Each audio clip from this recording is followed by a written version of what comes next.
पहली एकादशी के मौके पर हैदराबाद के मंदिरों में श्रद्धालुओं की भीड़ उमड़ पड़ी है। महानगर में रिमझिम बारिश के बावजूद मंदिर परिसर में श्रद्धालुओं की संख्या बढ़ रही है।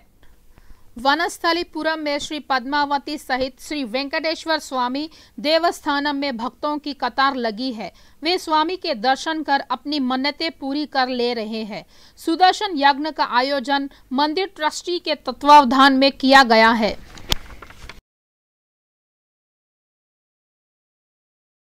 हैदराबाद शहर में मुस्लिमों द्वारा बड़ी ही श्रद्धा से बकरीद मनाई गई। ईद उल अदा के मौके पर मस्जिदों में विशेष नमाज अदा की गई। बकरीद के सम्मान में पूरे देश में सुरक्षा कड़ी कर दी गई है। राष्ट्रपति, प्रधानमंत्री और कई राजनीतिक नेताओं ने मुसलमानों को ईद उल अदा की मुबारकबाद दी है। राष्ट्रपति रामनाथ कोविंद ने कहा है कि बकरीद को बलिदान और मानवता सेवा के प्रतीक के रूप में मनाया जाता है। राष्ट्रपति रामनाथ कोविंद ने कहा है कि बकरीद को बलिदान और मानव सेवा के प्रतीक के रूप में मनाया जाता है। प्रधानमंत्री नरेंद्र मोदी ने कहा है कि ईद उल अदा त्योहार सभी में मानवता को प्रेरित करता है। वहीं राहुल गांधी ने ट्वीट में बकरीद पर शांति और खुशहाली की कामना की है। बकरीद के दौरान अट्ठारी वाघा बॉर्डर पर भारतीय सीमा सुरक्षा बल और पाकिस्तान रेंजर्स ने एक दूसरे को मिठाइयां बांटी। जुबली हिल्स विधायक और टीआरएस हैदराबाद जिला अध्यक्ष मागंटी गोपीनाथ ने कैंप कार्यालय में बकरीद पर्व पर श्रीनगर कॉलोनी डिवीजन के अप्पू खान और तन्नू खान द्वारा लाए गए बकरी के बछड़ों को प्रदर्शन किया गया। विधायक मागंटी गोपीनाथ ने कहा है कि अल्पसंख्यकों के लिए बकरीद का त्योहार बेहद पवित्र है। अल्पसंख्यक भाइयों और बहनों को बकरीद पर्व की हार्दिक शुभकामनाएं। इस कार्यक्रम में स्थानीय कॉरपोरेटर राजकुमार पटेल, देदीपिया राव, डिवीजन अध्यक्ष संजीव, संतोष मुदिराज, मंसूर, नेता विजय कुमार, विजय सिन्हा, सिराज, सरदार, शरीफ और अन्य ने भाग लिया। बीजेपी नेतृत्व पूरी तरह से ऑपरेशन आकर्ष पर केंद्रित है। तेलंगाना में पार्टी की स्थिति मजबूत बनाने पर जोर दिया जा रहा है। इस अभियान के अंतर्गत बीजेपी प्रदेश अध्यक्ष बंडी संजय ने 3 नवनियुक्त समितियों से अलग अलग मुलाकात की। पार्टी के प्रदेश मामलों के प्रभारी तरुण चुग इन बैठकों में बतौर मुख्य अतिथि शामिल हुए। इस बैठक में नेताओं ने ताजा राजनीतिक स्थिति, पार्टी की संगठनात्मक मजबूती, बैठक और राज्य कार्यकारिणी समिति की बैठकों के आयोजन पर चर्चा की।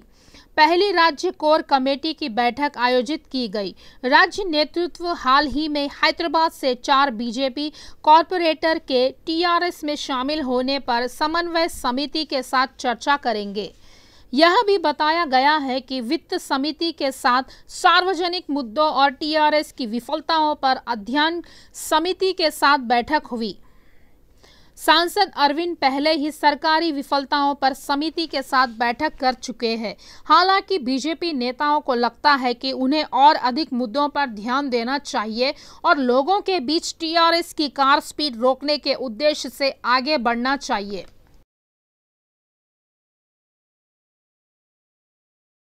सिकंदराबाद सेलिंग क्लब के तत्वावधान में हैदराबाद सेलिंग वीक का समापन कार्यक्रम हुसैन सागर क्षेत्र में हुआ। इस कार्यक्रम में हैदराबाद शहर के पुलिस आयुक्त सीवी आनंद ने भाग लिया।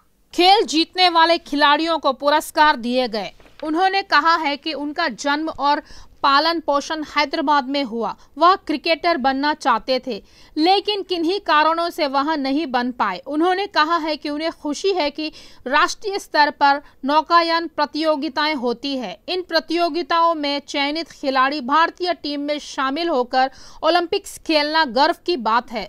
స్కూల్ హైదరాబాద్లో పుట్టి పెరిగి హైదరాబాద్ కోసం అన్ని స్థాయిలో అండర్ 15, అండర్ 19 అన్ని ఆల్మోస్ట్ రంజీ ట్రోఫీ వరకు ఆడాము. అయితే కొన్ని కారణాల వల్ల ఆ రోజుల్లో ఆర్థికంగా అంత క్రికెట్లో కూడా ఏం లేదని చదువులో కూడా బాగుండి ఎగ్జామ్ రాసేసరికి ఫస్ట్ అటెంప్ట్లో సివిల్ సర్వీసెస్ క్లియర్ అయింది. కానీ క్రికెట్ కోసం ప్రేమ అనేది ఎప్పుడు పోదు. ఇప్పుడు కూడా నేను లీగ్స్ ఆడుతుంటాను. అదే కాకుండా సర్వీస్ జాయిన్ అయిన తర్వాత టెన్నిస్ పికప్ చేశాను. జాతీయ స్థాయిలో +25 కేటగిరీలో నా ర్యాంకింగ్ ఉంది. అదే కాకుండా గోల్ఫ్ ఆడతాను, ఎక్సర్సైజ్ స్పోర్ట్స్లో పాల్గొన్న వారి ఆలోచన తీరు వేరే ఉంటుంది. టీం వర్క్, టీం ఏ విధంగా నడిపించాలి, టీంలో ఏ విధంగా ఒక సభ్యునిగా ఉండాలి, అందరినీ మోటివేట్ చేసి ఏ విధంగా ముందుకు వెళ్ళాలనే ఈ స్కిల్స్ అనేది బాగా.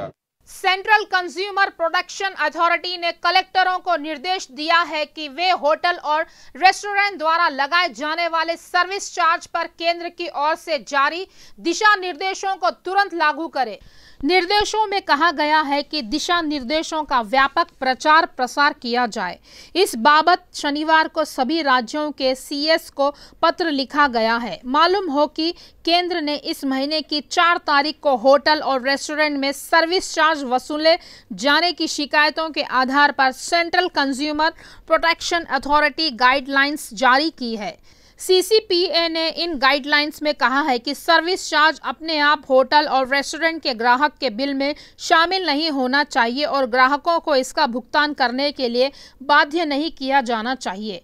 दिशा निर्देश जारी होने के 4 दिनों के भीतर एनसीएच हेल्पलाइन को कुल 85 शिकायतें मिली, जिनमें से अधिकांश दिल्ली से आई।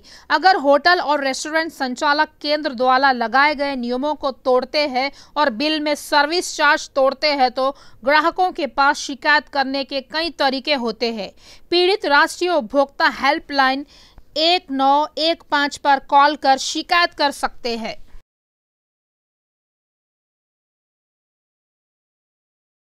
दक्षिण मध्य रेलवे के अधिकारियों ने कहा है कि हैदराबाद शहर में विभिन्न रूटों पर चलने वाली कुछ एमएमटीएस ट्रेनें इस महीने की 10 तारीख को मेंटेनेंस कार्य के चलते रद्द रहेगी।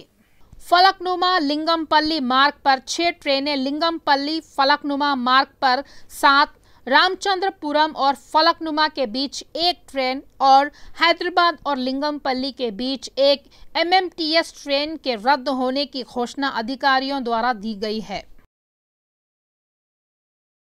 फ्रांसीसी एयरलाइन साफरान ने अपने आईटी हब के लिए हैदराबाद को डेस्टिनेशन के तौर पर चुना है।